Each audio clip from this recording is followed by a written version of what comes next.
I was hoping not to read this, but I haven't had a whole lot of time to go over it. First, I'd like to thank everybody for attending this magnificent wedding. I mean, look at this wedding party. Aren't they amazing? This is just awesome.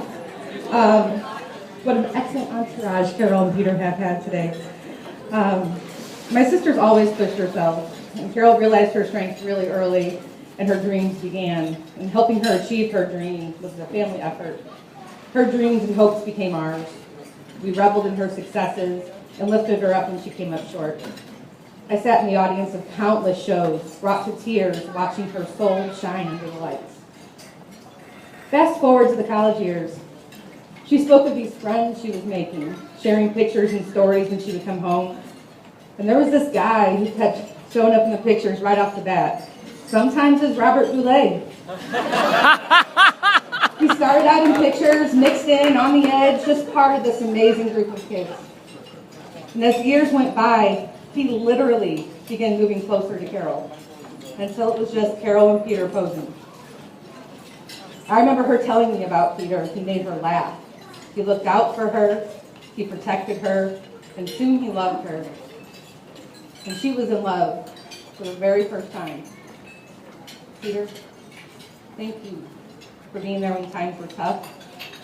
Thank you for making my sister shine, for being honest, for protecting her, celebrating her, and making her dreams come true.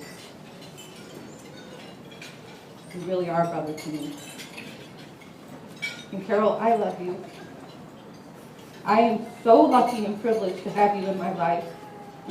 Many can call you their friend, but only I can call you my sister.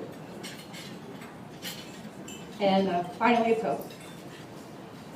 I am sure that you all can agree that this is one of the happiest and beautiful brides, couples that you have seen. And the groom, he's the reason why she's shining. May the most you wish for be the least you get. Salute. All right. We have the best man.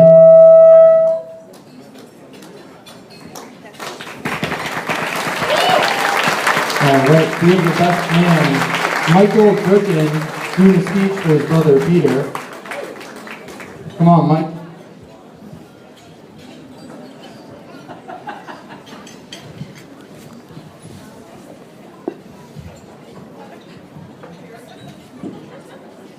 I'd like to thank everyone for being here today. I know that everyone in this room is someone that's either special to Peter or Carol or both of them. And I know they appreciate everyone being here and helping them celebrate this special day. For those of you that don't know me, I'm Peter's older brother, Michael. I, along with Adam, have the honor and privilege of being Peter's best man. I know it's been said already, but I want to thank my parents and Mr. and Mrs. Rose for helping put this special day together. Let's everyone give them another round of applause.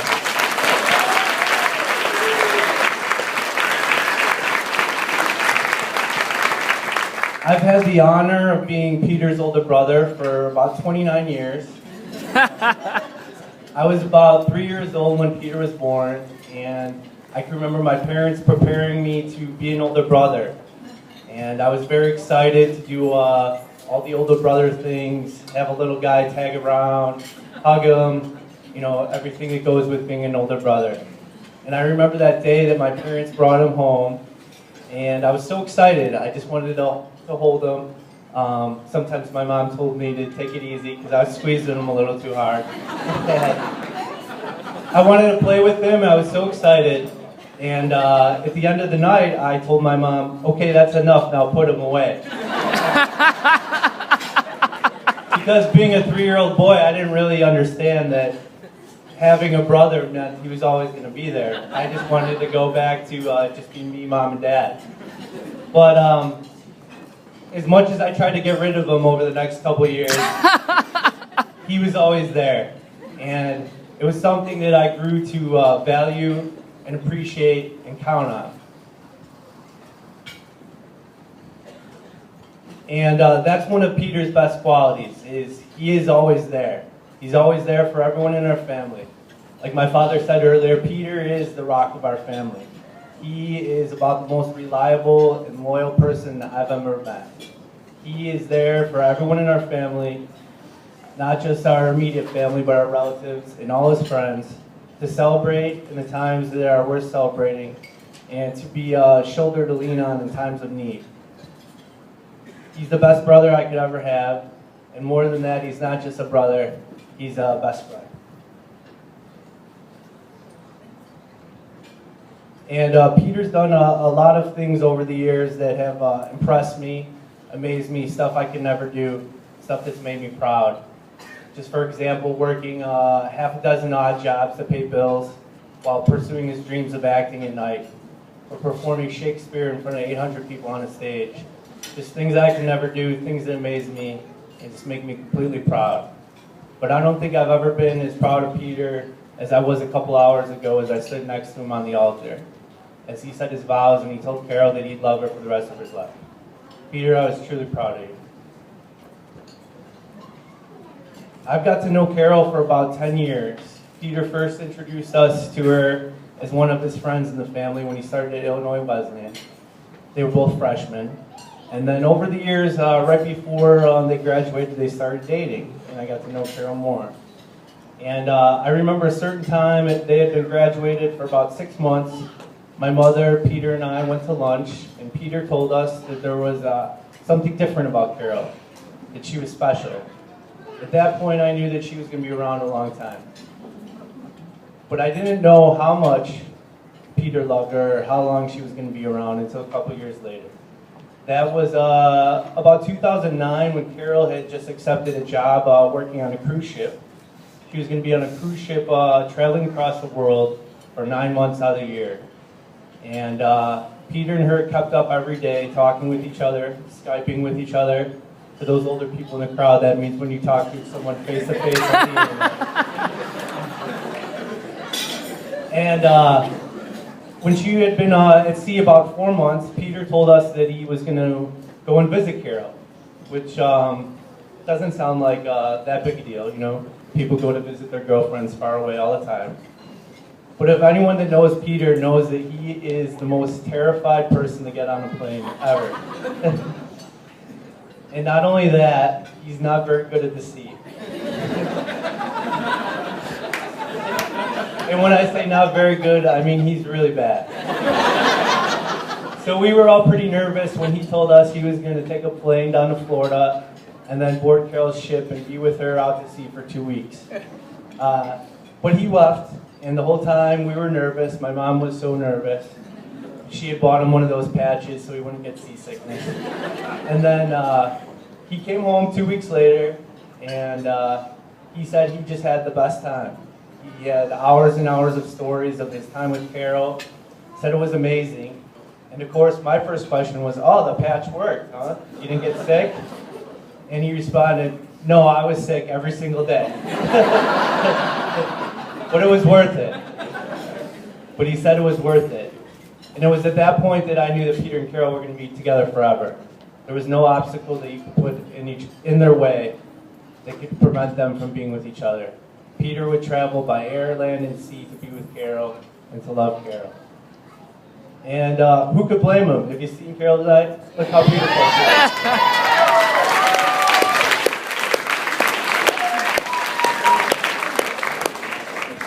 Carol, your love for Peter over the years has been no less impressive. You only have to spend about 5 minutes with Peter and Carol to realize that they're best friends. They have this own little language that I still don't understand 7 years later. The inside jokes. She's always there to support him. They're always together. Carol, besides being beautiful, you're intelligent, you're lovely, you're sweet, you're caring, but best of all, you make Peter so happy. I know when Peter looks at you that he is the most happy person in the room. For that, I thank you. For years now, I felt like you've been part of a family, but tonight I'd like to officially welcome you to the Durkin family. You could be, although Adam and I have probably already thought of you as a sister for many years, now you could be the sister officially that we've never had. I'm so happy for you guys, and I couldn't be more proud. It's obvious that the two of you were meant to be together. So everyone, please raise your glass and join me in toasting Peter and Carol. May you always love each other more than yesterday, and even more with each tomorrow. Salute.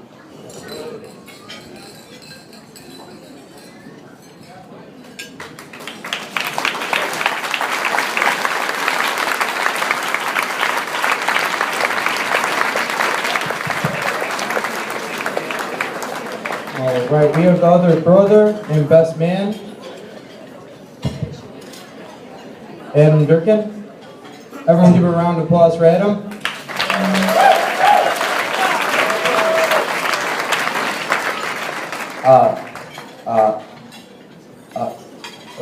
Webster's dictionary defines marriage as. I'm just joking. I have a real excuse.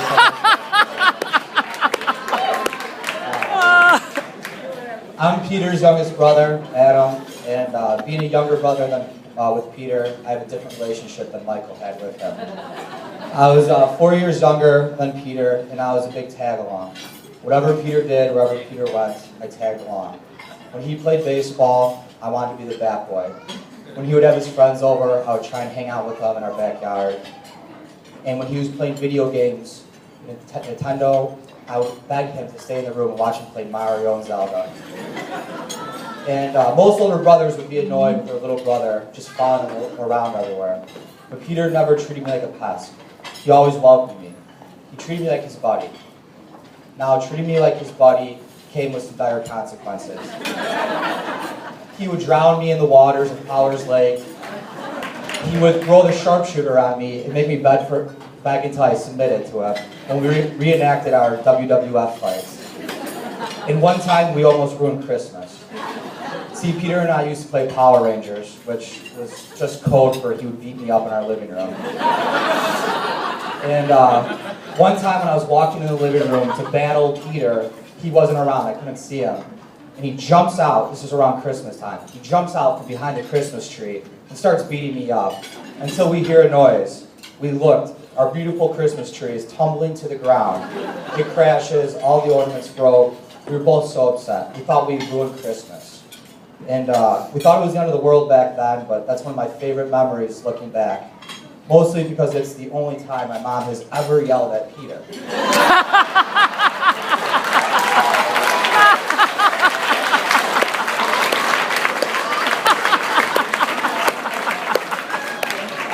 And Peter, I love our relationship now, but I cherish all the memories we had as a kid. I mean, you made me love Cyclops, Optimus Prime, The Undertaker, and I knew you loved Wolverine, and you loved Grimlock, and you loved Hulk Hogan, mostly because you're still a huge fan of them right now. But you were always my best friend, and I love that you would let me tag along with you. And not only did I want to be your friend, you were my hero. I admired you. History speaks for itself. In 7th grade, I had to write a hero speech. And kids were writing about Einstein and FDR. I wrote my hero speech about Peter. But that's because you are my hero, Peter. You keep every tradition in our family. You keep our family going, much like my mom does. You do it now. You're loyal. Everyone talks about your loyalty. You put our family and friends first. You're hardworking. You're the least selfish person I know. You have the greatest moral compass. And maybe that's the quality I respect and admire the most about you, is that Peter has always done the right thing, even when that thing is usually the hardest thing to do. You are steadfast in your virtues, and I wish I could have more conviction in mine.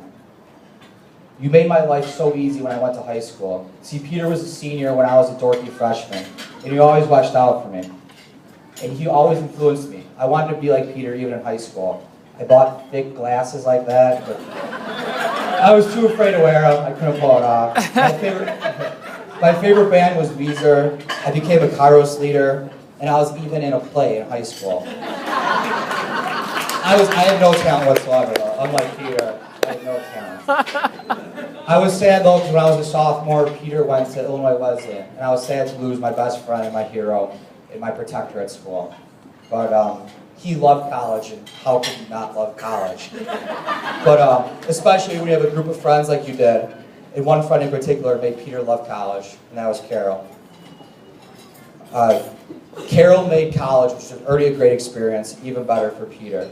And that's what Carol does. She makes every experience for Peter better. Peter used to go out to Colorado every summer, and he would perform in theater out there in a really small town. And he was a local celebrity, and he loved it. I never thought Peter could love anything more in his life. Until one summer, Carol went out there, and she performed in that theater. And that summer was like heaven for Peter. And I knew at that time that that's it. This is the one. This is the girl that Peter's going to marry. So Carol and I started hanging out a lot more. And she was, and is still now, beautiful, funny, and most importantly, you're the sweetest girl I know. She would come over and she would hang out at family parties, and no one would talk to me during family parties except for Carol. And she paid me attention and she laughed at every joke I said, which is ridiculous because my jokes are awful, they're self-centered, and no human being would think they were funny, but Carol laughed at every one. Peter and Carol shared the same quality. They can make any person feel like they're the center of the world.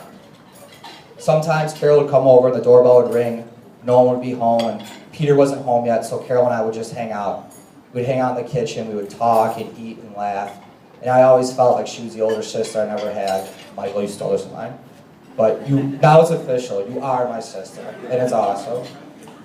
But even when Peter and Carol started dating, I still was a tag-along. They would go to Cubs Sox games, and I would tag along. They would go to an awful bar on North Avenue called the Cat Club, and I would tag along. They would rent awful, scary movies like Cabin in the Woods, and they would let me hang out in the basement and watch it with them as an adult. And I always appreciated Peter making me feel welcome as a kid, and I appreciated Carol and Peter making me feel welcome as an adult. And just like I looked up to Peter when I was a kid, I look up to Peter and Carol now. They have the kind of love that I admire. I see that love between my parents, and I thought that kind of love just doesn't happen anymore, not in our generation. But Peter and Carol proved me wrong. You guys have that kind of love, and I admire that most. So I just want to make a toast. It's really brief, it's really simple. May you guys always continue to be each other's biggest fans. I love you. Thank you, Adam. Everyone give a round of applause. Give it up for Adam. That was beautiful.